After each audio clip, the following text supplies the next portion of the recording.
Hello, this is Kamlesh Ahuja. Ahuja sir की chemistry class. Previous class के अंदर हमने एल्काइन कंप्लीट किया था।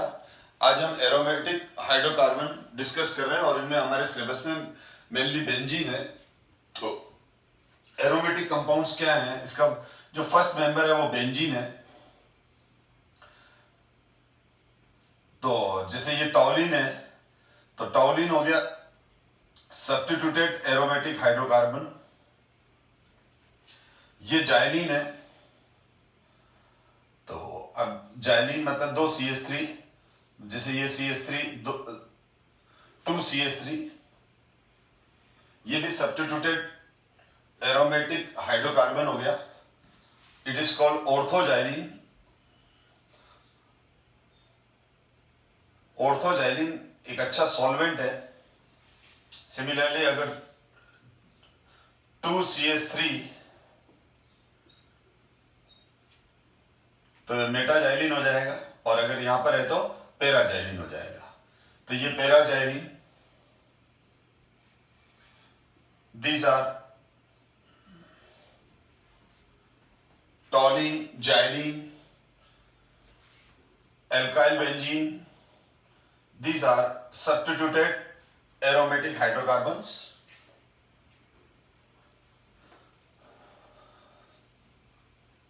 Another examples,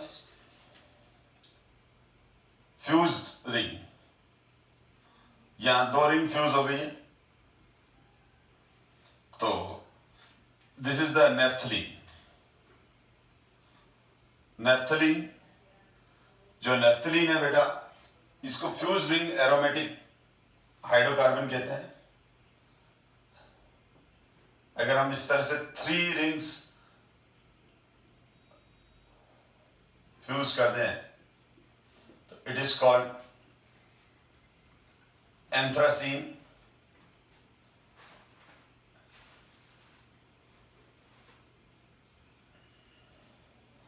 तो ये सारे के सारे एरोमेटिक हाइड्रोकार्बन है।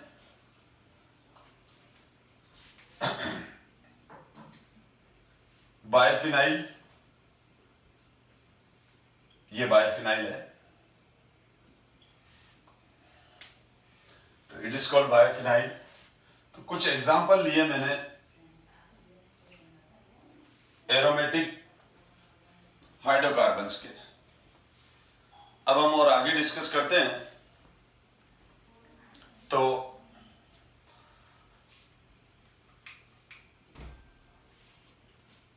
इसके कुछ अनदर एग्जांपल डिस्कस करने से पहले मैं बेंजीन का स्ट्रक्चर आपको एक्सप्लेन कर दूं। तो ये वाला बेंजीन का जो स्ट्रक्चर है, मैं ऑलरेडी जीओसी सेकंड के अंदर कंजुगेशन वाले पार्ट में डिस्कस कर चुका हूं, तो मैं अभी ज्यादा डिटेल नहीं लूंगा। पर हाँ, थोड़ा सा एक बार रिमाइंडर डालने के लिए आपको क्लियर कर दूं कि बेंजीन में 6 कार्बन है, और 6 के 6 कार्बन sp2 कार्बन है। बेंजीन में टोटल 12 सिग्मा बॉन्ड है। 12 सिग्मा बॉन्ड है बेंजीन में, और बेंजीन के जो 12 सिग्मा बॉन्ड है उसमें से 6 तो कार्बन कार्बन बॉन्ड है सिग्मा वाले, और 6 बॉन्ड जो होते हैं वो होते हैं कार्बन हाइड्रोजन। तो बेंजीन में बेंजीन का ईच कार्बन, बेंजीन का हर कार्बन क्या है, sp2 है। ईच कार्बन इज sp2, और benzene have 12 sigma, 6 CH sigma and 6 carbon carbon sigma. और यहां पर बेंजीन पे ये जो 6 CH हैं, ये मैंने यहां blue CH CH CH CH CH and CH, और ये कार्बन है और sp2 कार्बन है, और इस पे ये जो ब्लू डंबल बना हुआ है, ये जो ब्लू डंबल है ये अनहाइब्रिड p ऑर्बिटल है। और अब मैंने आपको बताया था कि ये दोनों आपस में ओवरलैप करें तो इन दोनों के बीच में पाई बॉन्ड बनेगा। और ऑलरेडी जो ये रेड कलर वाले हैं ये कार्बन कार्बन सिग्मा बॉन्ड है। रेड कलर वाले जो हैं ये कार्बन कार्बन सिग्मा बॉन्ड है, और ये दोनों परपेंडिकुलर p ऑर्बिटल आपस में ओवरलैप करके पाई बॉन्ड बना लें, तो ये दोनों आपस में ओवरलैप करके पाई बॉन्ड बना लेते हैं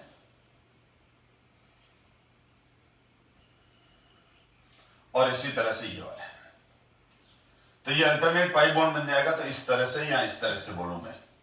और अनदर प्रोबेबिलिटी ये हो गई। तो दो पॉसिबिलिटीज है बेंजीन के स्ट्रक्चर की, फर्स्ट वाली और सेकंड वाली। फर्स्ट और second structure is called resonating structure. Basically benzene का ये फर्स्ट और सेकंड, इनमें से कोई भी स्ट्रक्चर सही नहीं है, दोनों ही स्ट्रक्चर हाइपोथेटिकल है। It is not real structure because in benzene it have conjugated pi cloud. मतलब ये हो गया कि बेंजीन के अंदर ये जो C1 से लेके ये C1, C2, C3, C4, C5 और C6, ये 6 के 6 कार्बन पर जो परपेंडिकुलर p ऑर्बिटल है, ये कोलेटरली बेंजीन हेक्सागोनल प्लेनर है।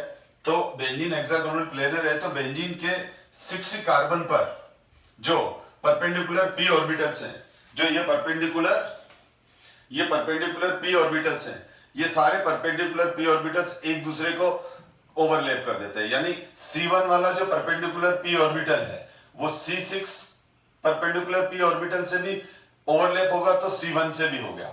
इसी तरह से C2 वाला C1 से भी होगा तो C3 से भी होगा, C3 वाला C2 से भी होगा, C4 से भी होगा, C4 वाला C3 से भी होगा तो C5 से भी होगा, C5 वाला C4 से भी होगा तो C6 से भी होगा।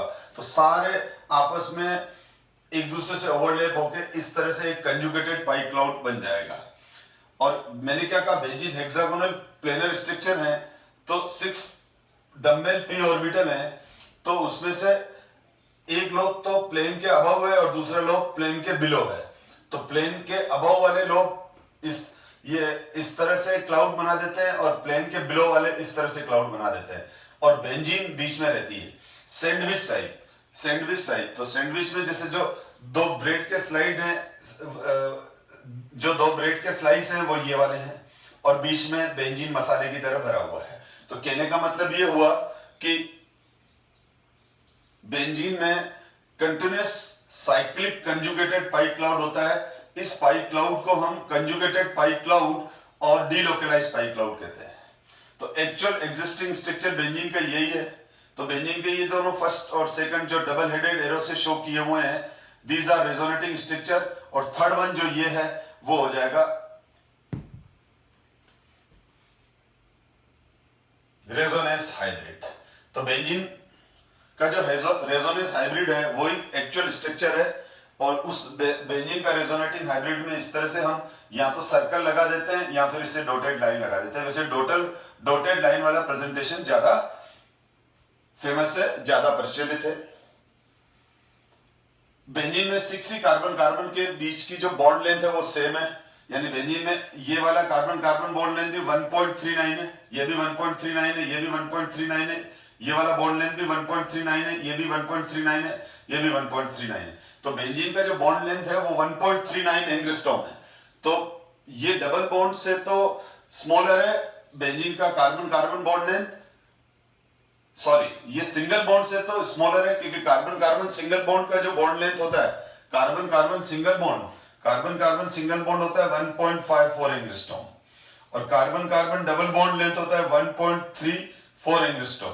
तो कहने का मतलब ये हुआ कि बेंजीन में जो कार्बन बॉन्ड लेंथ है वो है, बेंजीन के अंदर जो कार्बन बॉन्ड लेंथ है ये है 1.39 एंगस्ट्रॉम। ये है बेटा 1.39 एंगस्ट्रॉम। तो ये जो 1.39 एंगस्ट्रॉम है कार्बन के बीच में बॉन्ड लेंथ सारी, ठीक है, ये सिंगल कार्बन सिंगल बॉन्ड से तो कम है और कार्बन डबल बॉन्ड से ज्यादा है। यानी सिंगल बॉन्ड और डबल बॉन्ड के बीच वाला वैल्यू है, ठीक है। This value is between single bond and double bond. तो हम क्या बोलते हैं, बेंजीन का जो बॉन्ड लेंथ का जो डाटा है वो ये बताता है कि बेंजीन का जो बॉन्ड ऑर्डर है, बेंजीन में जो कार्बन के बीच में जो बॉन्ड ऑर्डर है वो 1 से ग्रेटर है पर 2 से लेस है। तो हम बोलते हैं बेंजीन के अंदर बॉन्ड ऑर्डर 1.5 है। तो बेंजीन के अंदर 6 ही कार्बन बॉन्ड लेंथ इक्वल आना, all CC bond length are equal, in benzene suggests that benzene have conjugated pi cloud or delocalized pi cloud. Now we will discuss aromaticity. हाँ, और मैं ये भी क्लियर कर दूं कि बेंजीन के जो ये दोनों रेजोनेटिंग स्ट्रक्चर हैं, ये इक्विवेलेंट रेजोनेटिंग स्ट्रक्चर है, दोनों एक जैसे रेजोनेटिंग स्ट्रक्चर हैं। These are equivalent resonating structure. Resonating structure unstable होते हैं, अनसिमेट्रिकल होते हैं, मोर एनर्जेटिकल होते हैं, हाइपोथेटिकल होते हैं। और रेजोनेटिंग स्ट्रक्चर से जो लोअर एनर्जी होती है वो रेजोनेंस हाइब्रिड की होती है, कंजुगेटेड पाई क्लाउड वाले स्ट्रक्चर की होती है। रेजोनेटिंग स्ट्रक्चर को हम हमेशा डबल बॉन्डेड है, ये डबल हेडेड एरो से रिप्रेजेंट करते हैं और इसको ट्रिपल लाइन से रिप्रेजेंट करते हैं। और energy difference between resonating structure and resonating hybrid is called resonance energy. More is the resonance energy, more is the stability of ये एनर्जी यूं इंक्रीज हो रही है। तो resonance energy directly proportional to stability of molecule, resonance energy directly proportional to stability of resonance hybrid, और actual में resonance hybrid ही होता है। तो इसलिए हम क्या बोलते हैं कि किसी मॉलिक्यूल में जितने ज्यादा रेजोनेटिंग स्ट्रक्चर होंगे, जितना बड़ा कंजुगेशन होगा, जितना बड़ा डीलोकलाइज पाई क्लाउड होगा, जितना लार्ज डीलोकलाइज पाई क्लाउड होगा, रेजोनेंस एनर्जी उतनी ही ज्यादा हो जाएगी। और more is the resonance energy, more stability of resonance hybrid, reactivity उसकी कम हो जाएगी। तो बेंजीन का जो रिएक्टिविटी है, benzene is less reactive as compare to alkene and alkyne. Benzene is a less reactive as compare to alkene and alkyne. Why? तो benzene have aromaticity. एक तो ये आंसर देंगे जो हम अभी डिस्कस करने वाले हैं, पर इसके अलावा एक आंसर और भी है, why benzene is less reactive than alkene and alkyne. तो our answer is benzene have delocalized pi cloud और conjugated pi cloud, and conjugated pi cloud is more strong।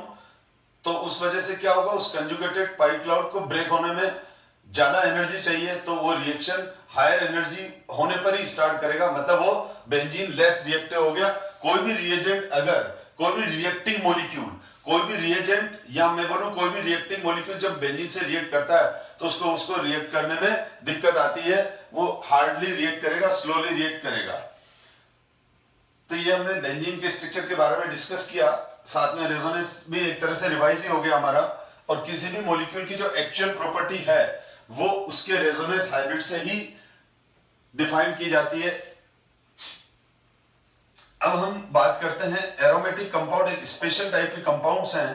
तो क्यों स्पेशल टाइप के कंपाउंड्स हैं? तो उनमें सबसे पहली बात तो कंजुगेशन मिलता है, डीलोकलाइज्ड पाई क्लाउड मिलता है। और अब एरोमेटिक कंपाउंड्स किनको कहते हैं? तो एरोमेटिक कंपाउंड जनरली ये 3 पॉइंट को फॉलो अप करते हैं। 3 नहीं, एक और आएगा, 4th में अभी बता रहा हूं। तो फर्स्ट तो अभी आपने देखा कंजुगेशन तभी पॉसिबल है जब सारे परपेंडिकुलर पी ऑर्बिटल एक ही प्लेन पर हो। इसका मतलब मॉलिक्यूल में प्लेनरिटी होना बहुत जरूरी है बेटा, मॉलिक्यूल में प्लेनरिटी होना बहुत जरूरी है। जैसे मैं ये एग्जांपल दूं कि ये 3 मार्कर हैं और ये 3 मार्कर को मैं 3 परपेंडिकुलर पी ऑर्बिटल बोल देता हूं, तो ये आपस में इस तरह से कोलेटरली ओवरलैप तभी कर पाएंगे जब वो एक ही प्लेन में हो। अगर एक परपेंडिकुलर पी ऑर्बिटल यूं है और एक ये है और एक इस तरह से है, तो ये प्रॉपरली ओवर, तो ये प्रॉपरली, अब ये भी पी ऑर्बिटल है अनहाइब्रिड, ये भी पी ऑर्बिटल है, ये भी पी, लेकिन एक प्लेन में नहीं है, डिफरेंट प्लेन में, तो ये प्रॉपरली कोलेटरल ओवरलैप नहीं कर पाएंगे। तो प्रॉपरली कोलेटरल ओवरलैपिंग तभी कर पाएंगे जब सारे के सारे एक ही प्लेन में हो और एक दूसरे के आमने सामने हो, जैसा कि आपको मैंने अभी बेंजीन के स्ट्रक्चर में एक्सप्लेन किया। ठीक है, तो अगर जैसे बेंजीन है तो बेंजीन हेक्सागोनल प्लेनर है, इस वजह से ही तो ये सारे परपेंडिकुलर पी ऑर्बिटल, अब ये सारे परपेंडिकुलर पी ऑर्बिटल एक दूसरे को कोलेटरली ओवरलैप कर सकते हैं। और अगर बेंजीन का स्ट्रक्चर ऐसा होता, सपोज करो जस्ट, या किसी मॉलिक्यूल का स्ट्रक्चर ऐसा है, यहां से तो प्लेनरिटी है, फिर ये यूं हो गया, ठीक है, तो अब इस केस में ये परपेंडिकुलर पी ऑर्बिटल है, ये है, अब ये इधर चला जाएगा, ये इधर आ गया, ये यहाँ, तो अब यहाँ पर कंजुगेशन पॉसिबल नहीं है क्योंकि ये पी ऑर्बिटल यहाँ पर तो ये कोलेटरली ओवरलैप कर पाएंगे, लेकिन यहाँ पर ये कोलेटरल ओवरलैप कैसे, ये दोनों तो हो गए, अब ये फिर नहीं कर पाएगा। ठीक है, तो इस वजह से फर्स्ट नेसेसरी कंडीशन है कंजुगेशन के लिए, डीलोकलाइजेशन के लिए, molecule should be planar, number 1। अब मॉलिक्यूल प्लेनर होने के बाद complete delocalisation of pi electrons in the ring, ठीक है, रिंग के अंदर कंप्लीट डीलोकलाइजेशन होना चाहिए, साइक्लिक कंजुगेशन होना चाहिए, जैसा कि अभी बेंजीन का स्ट्रक्चर देखा था आपने सैंडविच कंपाउंड में, कंप्लीट डीलोकलाइजेशन का मतलब ये कंप्लीट ये हुआ ना कंप्लीट डीलोकलाइजेशन, ठीक है, यानी वो चारों तरफ होना चाहिए इस तरह से। और सपोज करो मेरे पास एक ऑर्डिनरी कंपाउंड है, अब इसमें ये वाला कार्बन sp3 है, ये वाला कार्बन क्या है sp3 है, और बाकी सारे sp2 है, ठीक है। अब ये जो ब्लैक वाला कार्बन है ये sp3 है, ये sp3 कार्बन है, तो ये टेट्राहेड्रल हो गया, ये टेट्राहेड्रल कार्बन हो गया। अब ये sp3 तो है, तो sp3 है तो इस ब्लैक वाले कार्बन पर परपेंडिकुलर p ऑर्बिटल नहीं होगा, लेकिन इस पर तो परपेंडिकुलर p ऑर्बिटल होना ही है क्योंकि ये सारे sp2 कार्बन हैं, ये सारे carbon remaining blue carbon sp2 हैं, तो ये भी sp2 कार्बन है, ये भी sp2 है, ये भी sp2 है। अब इस केस में क्या हो गया, इस केस में दो बातें हो गई बेटा, एक तो ये टेट्राहेड्रल कार्बन है तो ये एक्चुअल में प्लेनर नहीं है, ये यहां से थोड़ा सा इस तरह से मुड़ा हुआ रहेगा। रीजन ये है कि this carbon is not trigonal planar, this carbon is tetrahedral, तो ये कार्बन अपनी टेट्राहेड्रल नेचर करेगा, तो ये बॉन्ड थोड़ा सा ये कार्बन इस प्लेन में नहीं है, ये प्लेन से अलग हो जाएगा, ठीक है, क्योंकि इसको अपना शेप टेट्राहेड्रल मेंटेन करना है, नंबर 1। तो नंबर 1 ये प्लेनर मॉलिक्यूल नहीं है। नंबर 2, अब इसमें complete delocalisation of pi electrons भी नहीं मिलेगा। क्यों नहीं मिलेगा, क्योंकि इस कार्बन पर परपेंडिकुलर पी ऑर्बिटल नहीं है, ठीक है, और प्रॉपर प्लेनरिटी नहीं होने की वजह से ये कार्बन भी अपनी जगह से थोड़ा सा डिसलोकेट हो जाएगा, और अगर नहीं भी होता है तो भी ये कंजुगेशन, ये देखो ये हुआ ये रिंग कंप्लीट नहीं होगी, जैसे अभी आपने देखा था ना बेंजीन के अंदर बिल्कुल रिंग कंप्लीट हो जाती है, तो इस तरह बेंजीन के अंदर तो ये पाई क्लाउड मिलता है ना, इस तरह से ये डीलोकलाइज पाई क्लाउड, तो ये होता है, तो यहां पर इसमें एरोमेटिसिटी नहीं आएगी, तो क्या हो गया, एरोमेटिक कंपाउंड हम किसको कहेंगे, एरोमेटिक कंपाउंड जिसको कहेंगे, एरोमेटिक कंपाउंड की क्या प्रॉपर्टीज है, किसको एरोमेटिक कंपाउंड कहेंगे, मेरा क्वेश्चन ये है। तो हमारा आंसर होगा नंबर 1, वो प्लेनरिटी मेंटेन करे, और प्लेनरिटी मेंटेन करेगा तभी साइक्लिक कंजुगेशन बनेगा, तो प्लेनरिटी हो जो बेंजीन में है, complete delocalisation of the pi electrons in the ring, ये complete delocalisation of the pi electron in the ring यानी कंप्लीट कंजुगेशन है, या इनकंप्लीट कंजुगेशन है और प्लेनरिटी नहीं है, इसका मतलब ये मॉलिक्यूल एरोमेटिक नहीं है, ये एरोमेटिक हो गया, ठीक है। और साथ में वो हक्कल्स रूल फॉलो करे, HUCKEL। हक्कल्स रूल क्या होता है, हक्कल्स रूल ये होता है कि एरोमेटिक रिंग में 4n+2 पाई इलेक्ट्रॉन्स डीलोकलाइज्ड होने चाहिए, एरोमेटिक रिंग में 4n+2 पाई इलेक्ट्रॉन्स डीलोकलाइज्ड होने चाहिए, तो 4n+2 ये हक्कल्स रूल है। तो n की वैल्यू क्या है, n की वैल्यू 0 1 2 जो मैंने यहां लिख रखी है, तो अगर मैं 4n+2 लेता हूं, ठीक है, अब यहां पर अगर मैंने n की वैल्यू बेटा 0 ले ली तो 4 × 0 + 2 यानी एरो, तो ये आ जाएगा 2 इलेक्ट्रॉन्स, ये आ जाएगा हमारे पास 2 इलेक्ट्रॉन्स। अगर n की वैल्यू 1 ले लूं तो 4 × 1 + 2, इसको सोल्व करूंगा तो ये आ जाएगा 6 इलेक्ट्रॉन्स, जैसा कि आपने बेंजीन में देखा। इसका एग्जांपल मैं बता रहा हूं, और n = 2 है तो 4 × 2 + 2 ये हो जाएगा 10 इलेक्ट्रॉन्स, जो कि नेफ्थलीन का एग्जांपल है, नेफ्थलीन का एग्जांपल है। n = 3 तो 4 × 2 + 2 10 3 14 इलेक्ट्रॉन्स। ये एग्जांपल एंथ्रासीन का हो गया, एंथ्रासीन। ठीक है, तो बेंजीन प्लेनर साइक्लिक मॉलिक्यूल है। तो ऐसे सारे प्लेनर साइक्लिक मॉलिक्यूल जिनमें कंप्लीट डीलोकलाइजेशन हो, कितने इलेक्ट्रॉन्स का? 2 इलेक्ट्रॉन्स का, 6 इलेक्ट्रॉन्स का, 10 इलेक्ट्रॉन्स का, 14 इलेक्ट्रॉन्स का। तो ऐसे कंपाउंड्स को, ऐसे साइक्लिक कंपाउंड्स को हम एरोमेटिक कंपाउंड कहते हैं। ऐसे साइक्लिक कंपाउंड्स को हम एरोमेटिक कंपाउंड्स कहते हैं। ठीक है, तो कुछ एग्जांपल से मैं एक्सप्लेन कर रहा हूं इसको, कि 2 वाला एग्जांपल पहले मैं बाद में ले रहा हूं। पहले मैं सिंपल एग्जांपल ले लूं। बेंजीन में आपने देखा ही है 6 इलेक्ट्रॉन्स। तो बेंजीन में क्या था? ये बेंजीन था।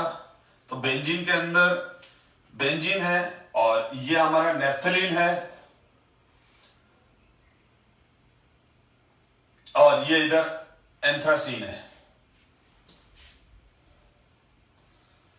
तो बेंजीन में 6 कार्बन है, 6 ही sp2 है। बेंजीन में 6 कार्बन है, 6 ही sp2 है, और 6 sp2 कार्बन है। तो हर sp2 कार्बन पर एक परपेंडिकुलर p ऑर्बिटल है जिसमें एक अनपेयर्ड इलेक्ट्रॉन है, 1 अनपेयर्ड इलेक्ट्रॉन है। तो 6 sp2 कार्बन, तो 6 इलेक्ट्रॉन्स डीलोकलाइज्ड। ये अभी जस्ट डिस्कस किया मैंने। इसी तरह से अगर मैं नेफ्थलीन की बात करूं, तो नेफ्थलीन में भी हमारे पास 10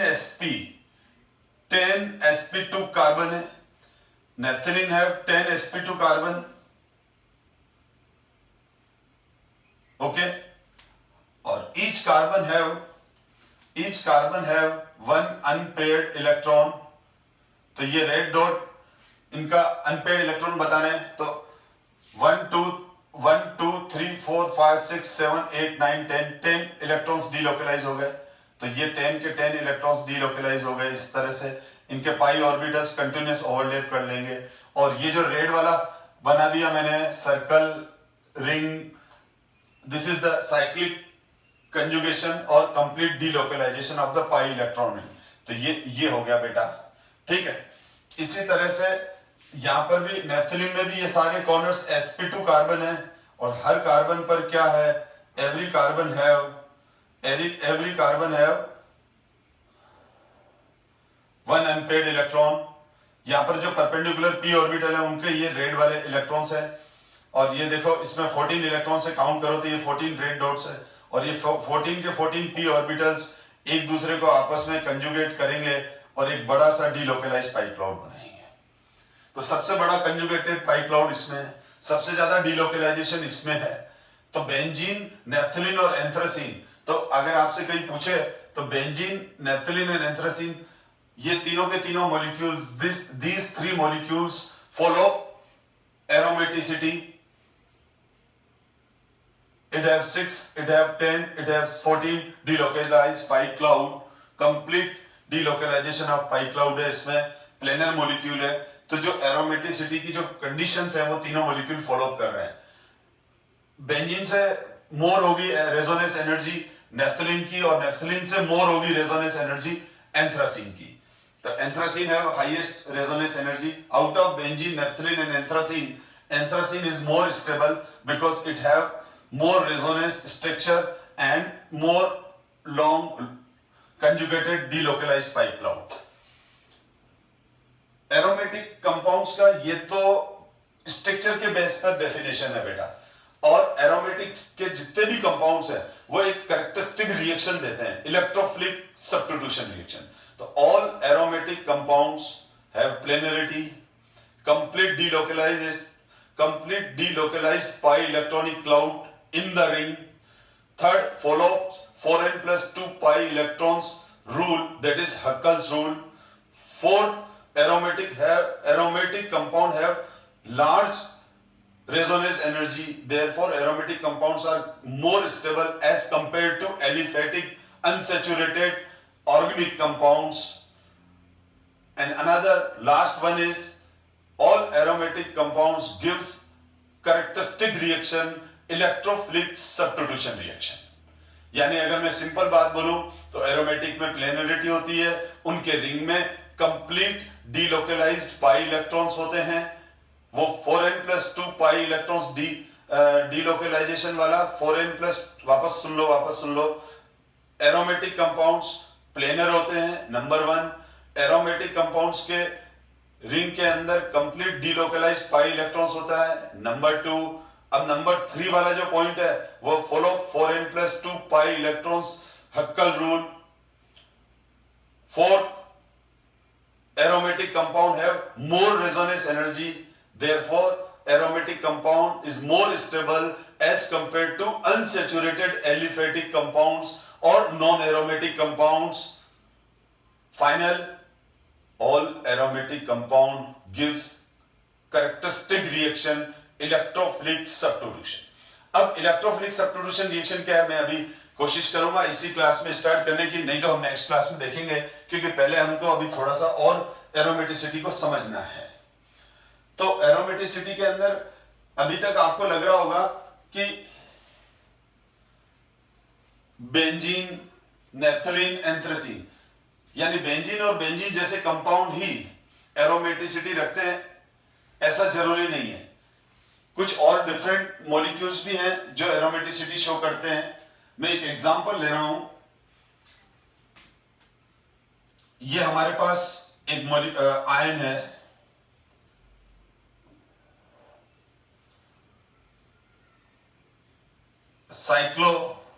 साइक्लोपेंटाडाइनिल आयन है, साइक्लोपेंटाडाइनिल आयन है।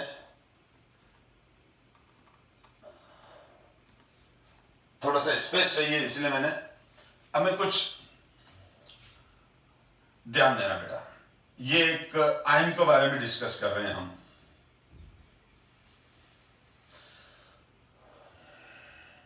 साइक्लोपेंटाडाइनिल एनायन, साइक्लोपेंटाडाइनिल एनायन, इसके रेजोनेटिंग स्ट्रक्चर बना रहा हूं मैं।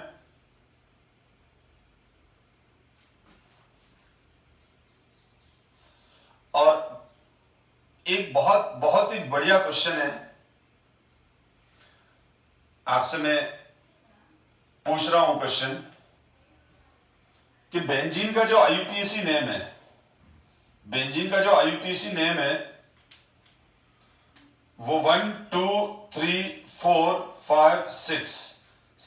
तो हम बेंजीन के आईयूपीएसी, बेंजीन का जो ये आईयूपीएसी नेम है, 1 पर डबल बॉन्ड, 3 पे डबल बॉन्ड, 5 पे डबल बॉन्ड, तो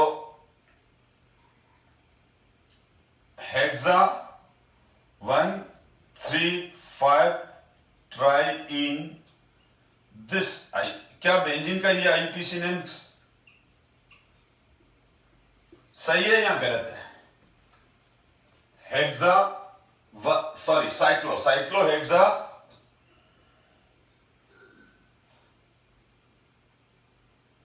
साइक्लोहेक्सा 1 3 5 ट्राइन। क्या हम बेंजीन को साइक्लोहेक्सा 1 3 5 ट्राइन कह सकते हैं कि नहीं कह सकते हैं?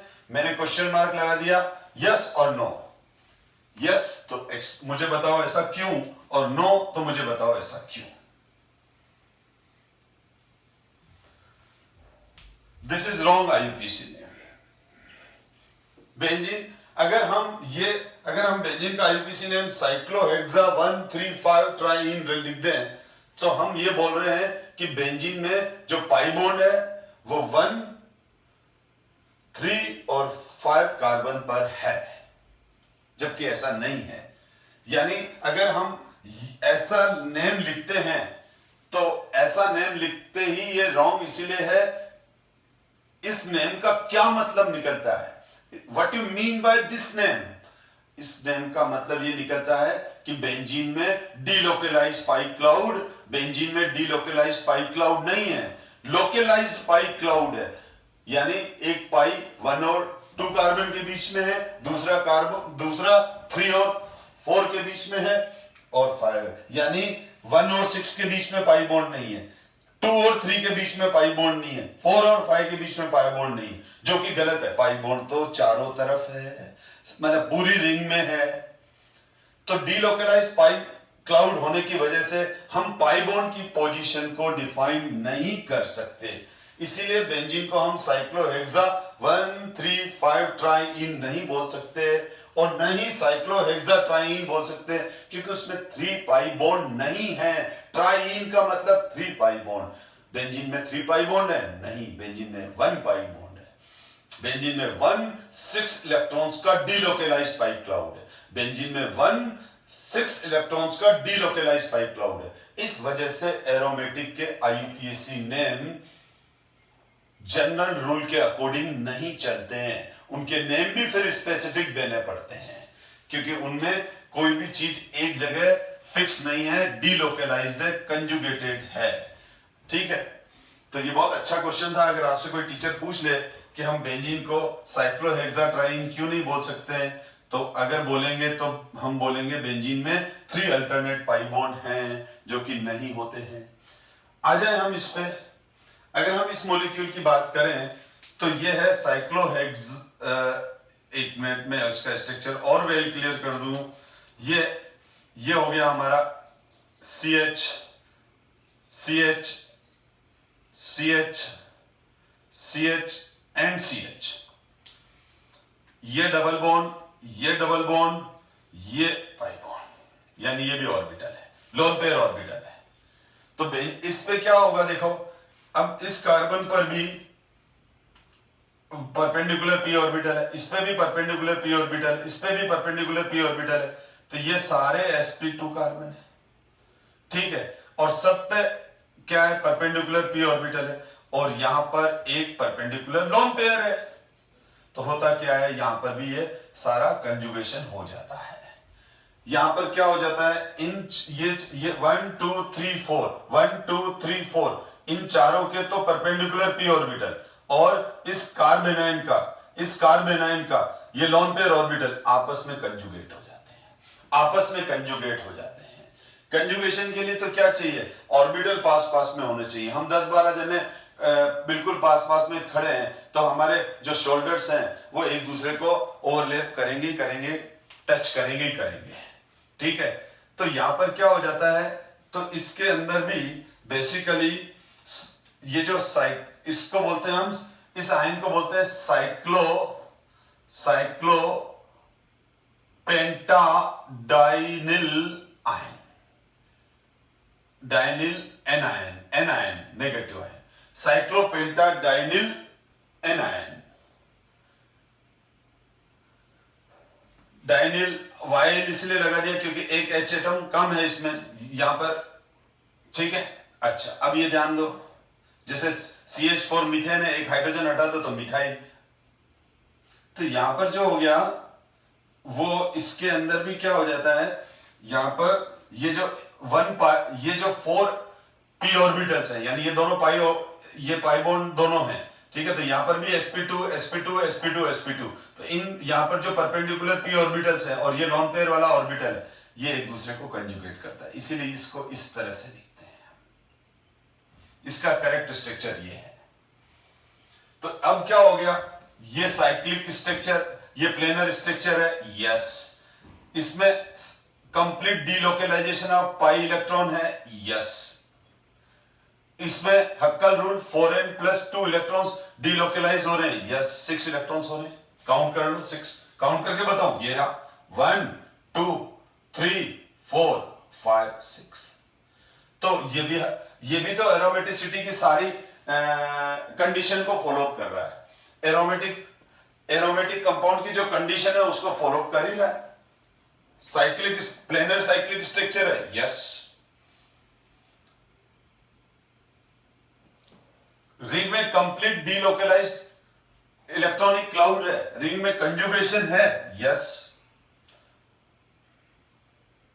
हक्कल रूल फॉलो कर रहा है, यस, क्योंकि इसमें n की वैल्यू 1 पुट करेंगे तो 4n+2 की वैल्यू 6 आएगी, 6 इलेक्ट्रॉन्स डीलोकेलाइज हो रहे हैं।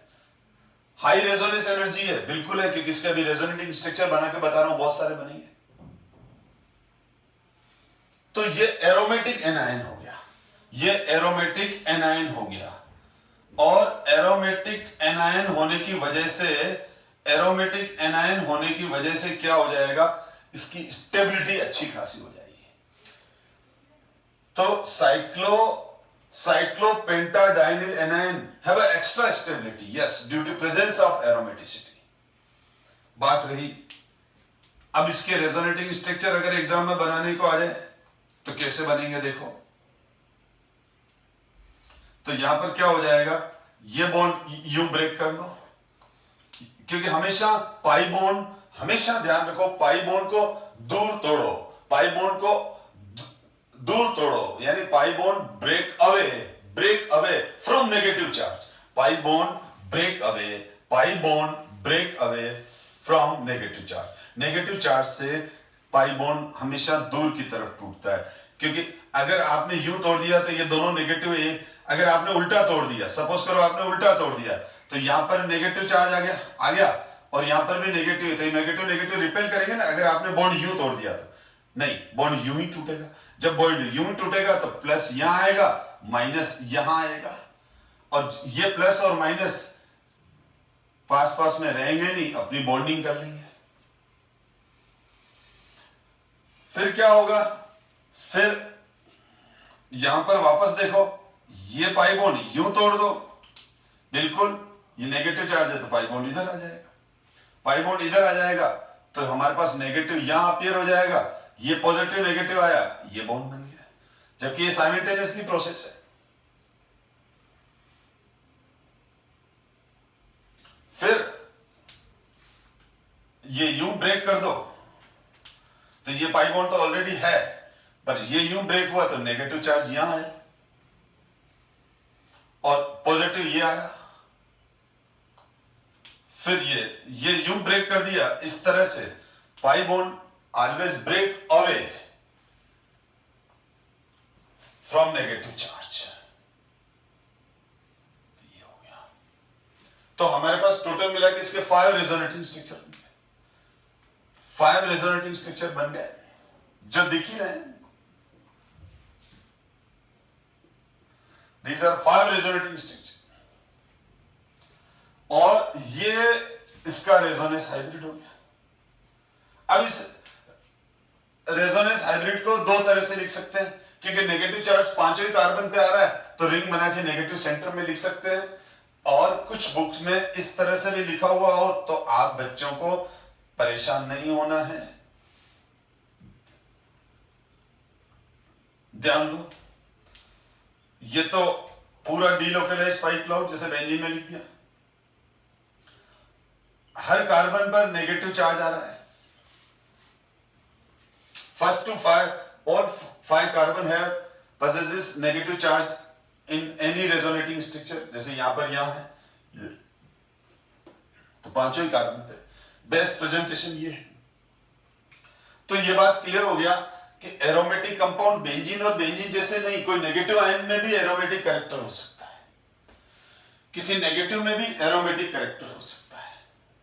और अब इसमें हक्कल्स रूल के अकॉर्डिंग एन की वैल्यू क्या हो गई, हक्कल्स रूल के अकॉर्डिंग एन की वैल्यू इसमें 1 हो गई बेटा। अब मैं अगर आगे डिस्कस करूं तो ये देखो, ये क्या है, cyclopropane, this is cyclopropane, double bond लगा दिया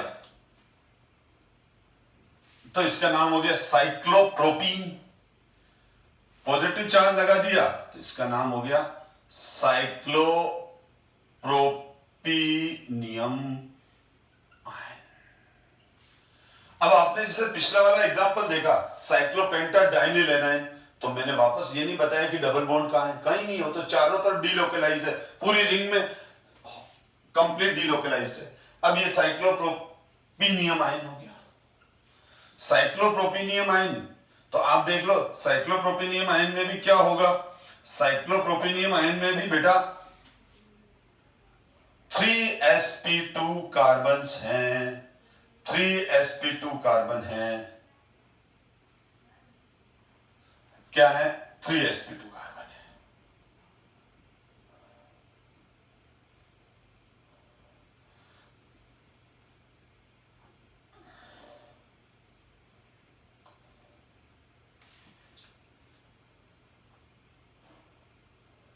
साइक्लोप्रोपेनियम आयन में भी क्या है, ठीक है।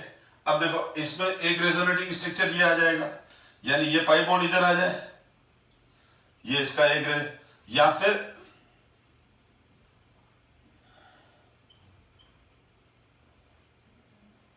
इस तरह से, तो पाई बॉन्ड। अब इसमें क्या है, ये तीनों के तीनों बेटा sp2 कार्बन है, sp2 sp2 sp2। तो अब ये पॉजिटिव चार्ज, ये तो ये इधर आ जाएगा, तो पॉजिटिव यहां आ जाएगा, तो यहां पर वापस ये जो, और ये प्लस साइन बीच में लगा दिया। तो अब हम इसके बारे में बात करें, प्लेनर है यस, क्योंकि सारे तीनों sp2 है, planar yes, complete delocalisation of pi electrons in ring, yes. Follow Huckel rule, yes. N value is 0. 4n plus 2, 4n 0 plus 2, 2 electrons delocalize हो रहे हैं, दो ही तो इलेक्ट्रॉन्स हैं जो delocalize हो रहे हैं 3 कार्बन पर, ये 2 इलेक्ट्रॉन्स हैं, ये 2 इलेक्ट्रॉन्स हैं, यानी ये कंजुगेटेड है, 2 इलेक्ट्रॉन्स का पॉजिटिव चार्ज के साथ कंजुगेशन है, 2 इलेक्ट्रॉन्स का पॉजिटिव चार्ज के साथ कंजुगेशन है। अगर हम देखें तो ये भी sp2 कार्बन है, ये भी sp2 कार्बन है, ये भी sp2 कार्बन है, तीनों पे परपेंडिकुलर p ऑर्बिटल है, और 3 परपेंडिकुलर p ऑर्बिटल है, इस ये भी और ये पे और इस पे भी, तो ये वाला वेकेंट p ऑर्बिटल है, उसमें एक एक अनपेड इलेक्ट्रॉन है, तो यहां पर ये बन गया साइक्लोप्रोपेनियम आयन, और cyclopropenium ion is a smallest aromatic ion, smallest aromatic species. तो अगर आपसे कोई पूछे कि सबसे छोटा एरोमेटिक स्पीशीज कौन सा है, तो वो है साइक्लोप्रोपेनियम आयन। इसी तरह से हम एक और एग्जांपल ले रहे हैं, ट्रोपोनियम आयन, ट्रोपोनियम आयन।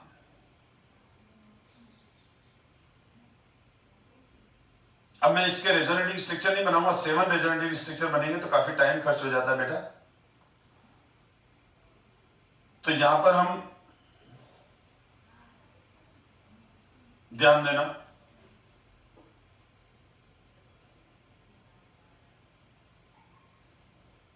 थोड़ा स्ट्रक्चर अच्छा बनाने की कोशिश कर रहा हूं।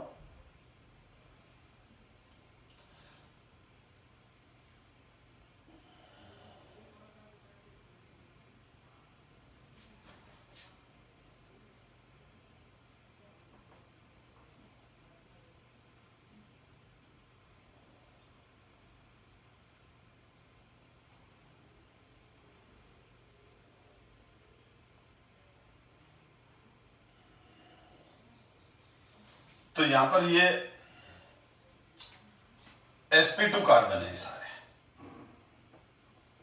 ये sp2 कार्बन है, CH CH CH CH CH and CH and CH। अब यहां पर ये सारे sp2 कार्बन है, और यहां पर ये पॉजिटिव चार्ज है, यहां डबल बॉन्ड है, यहां डबल बॉन्ड है, यहां डबल बॉन्ड है, 7 sp2 कार्बन है, और 7 के 7 sp2 कार्बन पर, 7 के 7 sp2 कार्बन पर परपेंडिकुलर p ऑर्बिटल है। इनमें से ये वाला जो परपेंडिकुलर p ऑर्बिटल है उस पर वेकेंट p ऑर्बिटल है, और बाकी सारे वेकेंट p ऑर्बिटल में एक एक अनपेड इलेक्ट्रॉन है। अब यहां पर इसके रेजोनेटिंग स्ट्रक्चर बनेंगे। अब यहां पर क्या हो गया, ये भी प्लेनर स्ट्रक्चर है, बिल्कुल है, 6 sp2 कार्बन है, तो बेंजीन में, सॉरी 7 sp2 कार्बन है, 7 sp2 कार्बन है, तो 7 sp2 कार्बन है इसमें, तो 7 ही sp2 कार्बन पर, हर कार्बन पर, जैसे बेंजीन में 6 sp2 कार्बन थे और सारे sp2 कार्बन पर परपेंडिकुलर p ऑर्बिटल था, तो यहां पर 6 ही sp2 कार्बन पर, 7 ही sp2 कार्बन पर, 7 ही sp2 कार्बन पे परपेंडिकुलर p ऑर्बिटल होगा। तो बेंजीन में जैसे 6 sp2 कार्बन एक ही प्लेन, हेक्सागोनल प्लेन के परपेंडिकुलर थे, और उन्होंने एक दूसरे के साथ कोलेटरल ओवरलैप किया था, जो मैंने अभी बता दिया आपको, उसी तरह से यहां पर 7 कार्बन जो sp2 हैं, इन पे परपेंडिकुलर p ऑर्बिटल हैं, और वो सब एक दूसरे को कंजुगेट करेंगे, यानी पॉजिटिव चार्ज के साथ रिमेनिंग पाई बॉन्ड इलेक्ट्रॉन्स का कंजुगेशन है। यानी अगर मैं यहां रेजोनेटिंग स्ट्रक्चर बनाऊं इसका, तो यहां पर ये पाई बॉन्ड, अब जैसे ये इसका जो ये वाला पाई बॉन्ड इधर आ गया, ये 1 ये 2, ठीक, और ये 1 ये 2 और ये आ गया नेक्स्ट, ठीक। अब ये आ जाएगा बेटा नेक्स्ट। इस तरह से ये रेजोनेटिंग स्ट्रक्चर बन जाएंगे, ठीक है। तो ये अलग अलग रेजोनेटिंग स्ट्रक्चर बनेंगे। तो जब आप इसके रेजोनेटिंग स्ट्रक्चर बनाते जाओगे तो 7 रेजोनेटिंग स्ट्रक्चर बनेंगे इसके। कितने रेजोनेटिंग स्ट्रक्चर बनेंगे? 7। तो यहां पर टोटल इस तरह से 6 पाई इलेक्ट्रॉन्स। तो यहां पर क्या हो गया, हुआ ये कि अगर मैं इसको बनाऊं बेटा, तो ध्यान देना यहां पर 1 2 3 4 5 6 और ये प्लस अंदर ले लेता हूं मैं। तो 7 sp2 कार्बन है, इसमें से एक कार्बन पर पॉजिटिव चार्ज है, बाकी सारे कार्बन पे ये परपेंडिकुलर p ऑर्बिटल्स के अनपेड इलेक्ट्रॉन है, ये वेकेंट परपेंडिकुलर p ऑर्बिटल है। तो अब होगा क्या, ये सारे आपस में इस तरह से कंजुगेटेड हो जाएंगे। तो मैं इसको ऐसे लिखूंगा, दिस इज ट्रोपोनियम आयन। अब ये ट्रोपोनियम आयन भी क्या हो गया, एरोमेटिक आयन हो गया। ये ट्रोपोनियम आयन भी क्या हो गया, एरोमेटिक आयन हो गया। अब हम एरोमेटिक कंपाउंड्स को 2 पार्ट में डिवाइड करते हैं। एरोमेटिक कंपाउंड्स को हम 2 पार्ट में डिवाइड करते हैं, एक बेंजोनोइड और दूसरे नॉन बेंजोनोइड। बेंजोनोइड एरोमेटिक कंपाउंड्स कौन से हुए, जिसमें बेंजीन या बेंजीन जैसी रिंग्स हैं। जैसे बेंजीन ऑलरेडी बेंजोनोइड एरोमेटिक कंपाउंड है, नेफ्थलीन एरोमेटिक बेंजोनोइड एरोमेटिक कंपाउंड है, एंथ्रेसीन बेंजोनोइड एरोमेटिक कंपाउंड है। ये बेंजोनोइड नहीं है, बेंजीन रिंग नहीं है, ठीक है, क्योंकि आप देखो इस मॉलिक्यूल को हम बेंजीन कहते हैं। तो ये बेंजीन अब ये नेफ्थलीन हो गया, तो नेफ्थलीन को हम क्या बोलते हैं, बेंजोनोइड एरोमेटिक कंपाउंड। अब जब ये हो गया एंथ्रेसीन, तो इस एंथ्रेसीन को हम बोलते हैं बेंजोनोइड एरोमेटिक कंपाउंड। और इस एंथ्रेसीन को अब पॉलीन्यूक्लियर एरोमेटिक कंपाउंड भी बोलते हैं, क्योंकि इसमें जब जब दो से ज्यादा इस तरह की रिंग आपस में फ्यूज हो, 2 से ज्यादा, when more than 2 benzene rings fuse together, in this case it is called polynuclear aromatic compound, ठीक है। अब जैसे ये हो गया, तो अब आगे वाले नेम बहुत इजी हैं। अब ये हो गया, इसको बोलते हैं टेट्रासीन, इसको बोलते हैं पेंटासीन, ठीक। आगे एक और लगा दूं तो इसको बोलेंगे हेक्सासीन। तो फिर इस तरह के बहुत सारे एरोमेटिक कंपाउंड्स होते हैं। पूरी की पूरी एक अलग ब्रांच है ऑर्गेनिक केमिस्ट्री की, एरोमेटिक। अब ये हो गया। इसके अलावा नॉन बेंजोनोइड एरोमेटिक कंपाउंड अब हेट्रोसाइक्लिक भी हो सकते हैं। जैसे हेट्रोसाइक्लिक एरोमेटिक कंपाउंड्स क्या हो गए, जैसे ये पायरिडीन है, ये पायरिडीन है, ये पायरिडीन। अब पायरिडीन में क्या हो गया, ये जो 3 पाई है, यानी यह नाइट्रोजन पर आ गया, नाइट्रोजन आ गया बेटा, तो ये पायरिडीन है। तो यहां पर क्या हो गया, इसका जो रेजोनेंस हाइब्रिड बनेगा वो ऐसा बनेगा, ये ऐसा बनेगा, और ये डीलोकलाइज हो गए। उसमें उसका एक बेंजीन के एक CH की जगह N आ गया। और ये जो नाइट्रोजन का लोन पेयर है, ये पार्टिसिपेट नहीं करता है डीलोकलाइजेशन में। नाइट्रोजन का जो sp2 कार्बन है, उसका अनपेयर्ड इलेक्ट्रॉन, यानी यहां पर देखो, यहां पर क्या है, वापस समझो बेटा, यहां पर ये sp2 कार्बन, तो इसके परपेंडिकुलर p ऑर्बिटल पे एक अनपेयर्ड इलेक्ट्रॉन, ये sp2 कार्बन, तो इसके पास अनपेयर्ड इलेक्ट्रॉन, इसके पास अनपेयर्ड इलेक्ट्रॉन, इसके पास अनपेयर्ड इलेक्ट्रॉन, इसके पास और इसके पास, सबके पास एक एक sp है। ये नाइट्रोजन sp3 नहीं है, लोन पेयर अलग है, ये 2 बॉन्ड है और तीसरा अनपेयर्ड इलेक्ट्रॉन है। तो ये नाइट्रोजन का अनपेयर्ड इलेक्ट्रॉन और बाकी ये सारे कार्बन के अनपेयर्ड इलेक्ट्रॉन आपस में डीलोकलाइज होते हैं और कंजुगेटेड पाई क्लाउड बनाते हैं। तो this lone pair is free from delocalization, ये लोन पेयर अलग है, ठीक है। तो ये हेट्रोसाइक्लिक एरोमेटिक रिंग हो गई और नॉन बेंजोनोइड में आएगी ये। इसी तरह से मैं 3 एग्जांपल और देके क्लास ओवर करता हूं मैं बस, फिर हम नेक्स्ट क्लास में पढ़ेंगे 2 मिनट में। अब देखो जैसे ये है, तो अब इस केस में जैसे ये ऑक्सीजन हो गया, इस कंपाउंड को हम फ्यूरेन बोलते हैं। तो ये